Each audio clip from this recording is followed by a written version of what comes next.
أعوذ بالله من الشيطان الرجيم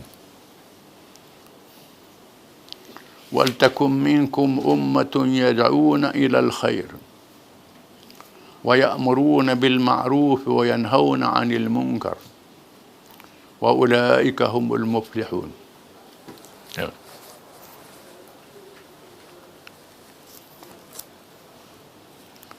Dan hendaklah ada di antara kamu satu puak yang menyeru kepada kebajikan, mengembangkan Islam, dan menyuruh berbuat segala perkara yang baik, serta melarang daripada segala perkara yang salah, buruk dan keji. Dan mereka yang bersifat demikian ialah orang-orang yang berjaya. Ayat ni salah satu ayat tonggok pada agama Islam. Penting bagi agama Islam. Ayat yang menyuruh mesti ada satu kumpulan. Wal takum minkum ummah. Dan hendaklah ada kalangan kamu satu ummah. Ummah dengan makna satu jamaah, satu kumpulan. Perkataan ummah dalam Quran berbagai makna. Ada ummah dengan makna seluruh manusia. Ada ummah dengan makna umat Islam. Ada ummah dengan makna ad-din, agama Islam. Ada ummah dengan makna seorang pemimpin besar. Ibrahim adalah ummah. Ada ummah dengan makna jamaah, parti.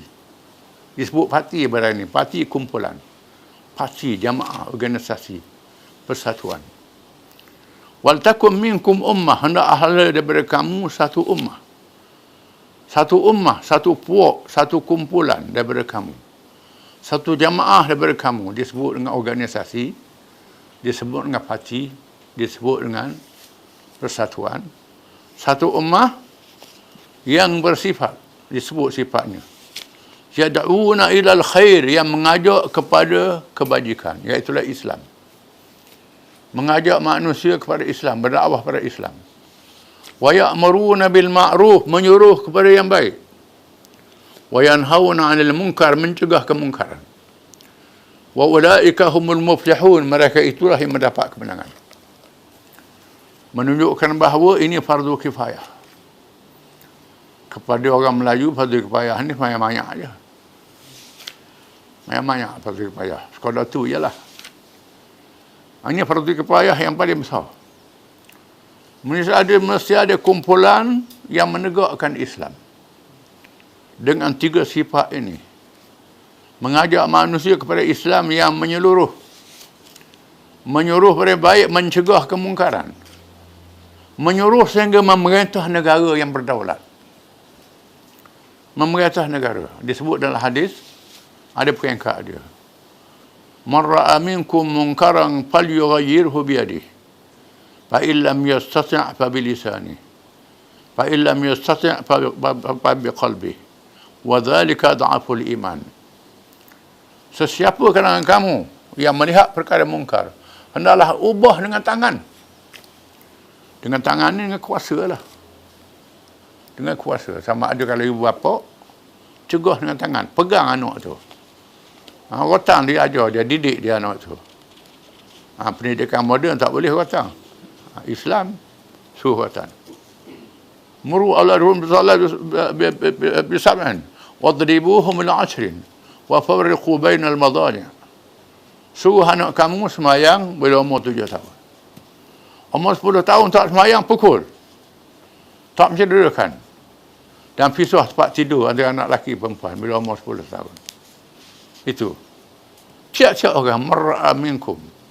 Siapa kalangan kamu melihat mungkar, hendaklah ubah dengan tangan. Termasuk dengan tangan ni ialah dengan kuasa undang-undang. Menegakkan kerajaan yang berdaulat. Ada mahkamah dia, ada polis dia, ada penguat kuasa dia. Ini ubah dengan tangan. Fa illam yastati' fa bilisani. Kalau tak mampu, dengan lidah. Tegur dengan lidah. Fa illam yastati' fa biqalbi. Kalau tak mampu, benci dalam hati. Benci lihat mungkar. Nak cegah dengan lidah tak boleh, tak mampu, tak ada lawan. Benci dalam hati. Wa dzalika dha'ful iman. Benci dalam hati ni lemah iman. Kalau benci dalam hati tak ada juga, tak ada iman lah. Mana dia? Tak ada iman ni kalau benda tu mungkar, tak ada beci dalam hati, benda yang dosa, dosa. Benda kufur jadi kufur. Redha pada kufur, tidak boleh. Redha dengan hati pada kufur, tidak boleh. Beci dalam hati pada kufur. Mesti beci sekurang-kurangnya. Kalau boleh hubah dengan tangan, tak mampu dengan lidah, beci dalam hati selemah-lemah iman. Selemah iman ni ialah beci dalam hati. Tak ada tu kan habis. Mesti ada 3 perkara.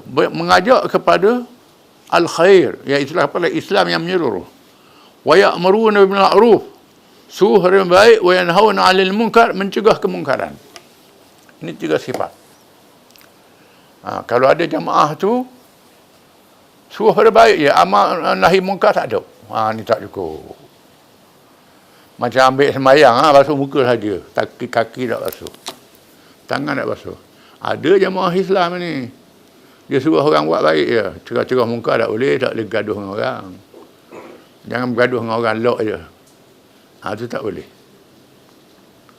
Tak boleh. Punuh umat Islam kalau macam tu. Dia sebut dalam hadis. La ta'muru bil ma'ruf wa nahy 'anil munkar aw yasna'u syirarukum fayad'u khiyarukum fala yustajab lahum. La ta'muruna bil ma'ruf wa la tanhauna 'anil munkar. Sama ada kamu suruh pada yang baik, cegah kemungkaran, aw sallallahu alaikum syirarukum, atau orang jahat menguasai kamu. Fayad'u khiyarukum fala yustajab lahum. Orang baik doa tu hang tak terima doa orang baik. Bila kemungkaran berlaku, tak ada orang berani tegur. Pakat senyap belaka dilaknat oleh Allah Ta'ala. Turun balalah negeri tu. Turun bala negeri tu. Kalau ada orang bercakap walaupun tak berjaya, tu Tuhan selamatkan. Kerana ada hak tegur ni lah, maka bala tak turun. Kalau orang tegur pun tak ada, awak tak tahu, bala lah, tunggu. Bencana. Boleh berlaku. Ini. Mesti ada. Dan terang wal mu'minuna wal mu'minat ba'duhum awliya ba'd. Ya'muruna bil ma'ruf wa yanhauna 'anil munkar. Orang lelaki dan orang perempuan hendaklah betul menolong. Menyuruh pada baik dan mencegah kemungkaran. Ini sifat dia. Negara Islam. Alladzina makkannahum fil ard aqamus salah wa atawuz zakah wa amaru bil ma'ruf wa nahaw 'anil munkar walillahi 'aqibatul umur. Orang-orang yang beri kepada mereka kuasa memerintah negeri. Kerajaan. Mereka mendirikan sembahyang. Kerajaan tu orang sembahyang. Jangan orang tak sembahyang. Buat masjid je sembahyang tu. Itu tak betul. Ada orang dia rajin buat masjid. Masjid sana sendiri, dia tak sembahyang. Mesti mendirikan sembahyang. Ada hubungan dengan Tuhan. Wa atawuz zakah, menunaikan zakat. Tunai zakat. Yang ini ekonomi yang adil. Ambil pada mereka yang berada, beri pada mereka yang perlu.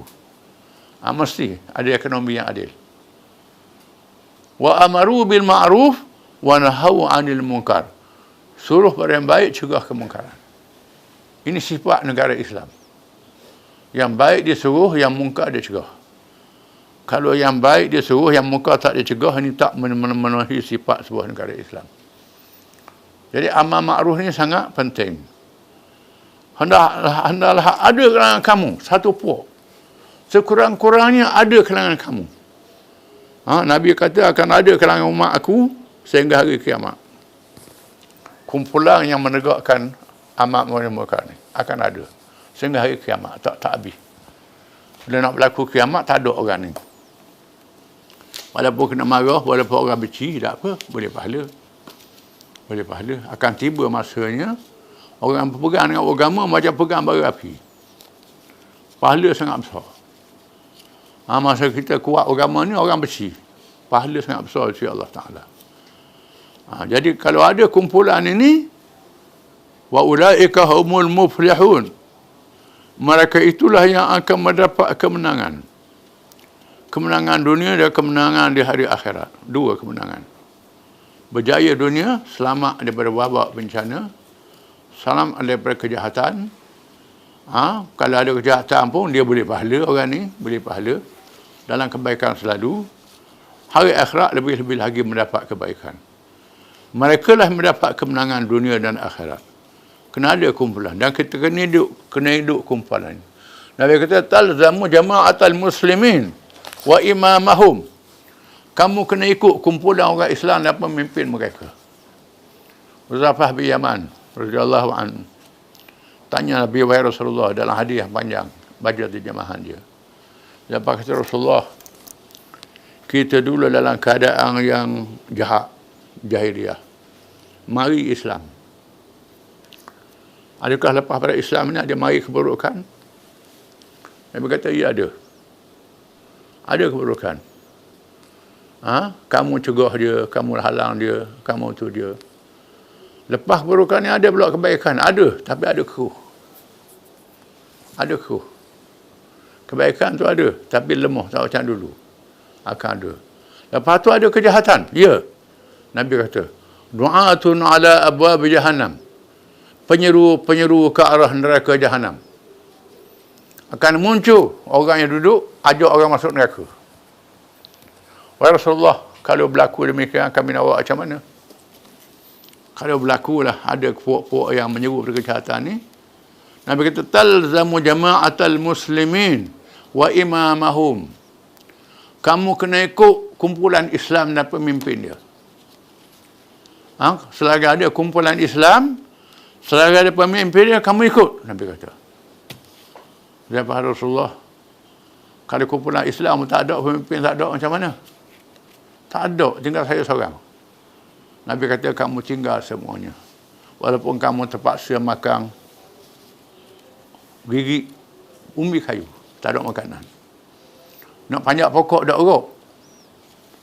Letih, makan umbi kayu. Walaupun kamu terpaksa makan umbi kayu, terpaksa makan umbi kayu, kamu tetap dengan Islam, dengan tinggal Islam. Jangan ikut kumpulan-kumpulan yang mengarut, yang menyesatkan kamu. Penyeru-penyeru ke jahanam akan muncul di akhir zaman. Ini zaman fitnah yang sangat besar, yang sangat berat. Sehingga beratnya fitnah ni, ada orang yang kuat agama duduk di bukit. Orang yang kata tapa bukan cari jin. Orang tua-tua ni tapa cari jin, nak cari ilmu lebih, tidak. Orang dulu beruzlah ni kerana nak selamatkan agama. Bila berlaku dia tak tahan, nak ajak orang tak boleh, dia tak mampu, dia pergi duduk seorang-seorang buat ibadat. Selagi ada jamaah Islam, ikut jamaah Islam. Jangan pula jamaah Islam.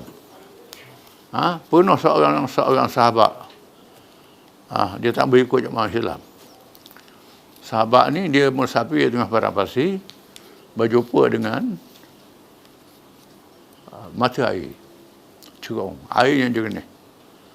Lalu dia fikir molek, dia kata, kalau aku mari di sini, bawa anak isteri, buat pagot, tanam, pera-pera binatang, perah susu, makan, tak campur dengan orang, buat ibadat sini. Tapi kena tanya Rasulullah dulu. Dia balik tanya Rasulullah. Rasulullah kata, jangan. Jangan buat begitu. Mu duduk situ 70 tahun, duduk situ, mudah gaul dengan orang, tak ada perjuangan, tak ada apa-apa. 70 tahun. Baik mu duduk sehari dalam keadaan menghadapi cabaran dan kesusahan. Menghadapi cabaran. Sehari menghadapi kesusahan ni, cabaran ni, berjuang ni, lawan ni. Lebih baik 70 tahun duduk mengasingkan diri. Kerana nak selamat agama, dah campur dengan orang. Tasawuf lah kononnya. Tasawuf tak betul tu. Ulama-ulama tasawuf ni, dia tasawuf hati dia beruzlah, tubuh dia berjuang, tubuh dia menghadapi cabaran, tubuh dia berdakwah, tubuh dia amar ma'ruf dan nahi munkar. Bacalah ulama-ulama tasawuf ni. Uzlah ni uzlah hati, bukan uzlah perjuangan, tidak. Perjuangan ni ialah sifat Nabi-Nabi alaihi wassalatu wassalam. Kalau kita nak ikut Nabi, kita kena menghadapi cabaran. Pahala dia besar. Kalau kita tahan, dapat pahala besar. Kalau berdosa, bertaubat, boleh pahala juga. Tak tahan berlaku dosa, lepas tu bertaubat, boleh pahala juga. Tak perlu duduk ni, taubat pun tak ada, duduk tu gitu saja je lah. Sebab itulah Nabi kata, 70 tahun duduk di sana beruzlah, lebih baik dengan sehari duduk lebih baik sehari duduk dalam keadaan menghadapi cabaran. Wallahu a'lam.